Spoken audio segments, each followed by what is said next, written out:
Installing The Sims 4 and addressing audio desync issues can enhance your gaming experience. Follow these steps to ensure a smooth installation and fix any audio problems. Step 1. Download The Sims 4. Visit the official website or a trusted game distribution platform to purchase and download The Sims 4. Ensure your computer meets the minimum system requirements before proceeding. Step 2. Install the game. Locate the downloaded installation file and double-click it to start the installation process.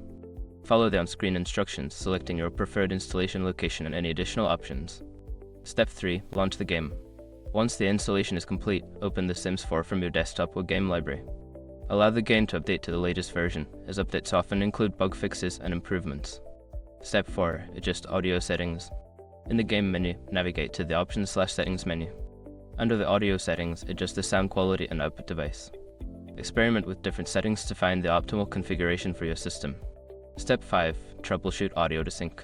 If you experience audio desync, try restarting the game or your computer. Additionally, check for any background applications that may interfere with audio playback. If issues persist, consider updating your audio drivers or consulting online forums for specific fixes related to your hardware.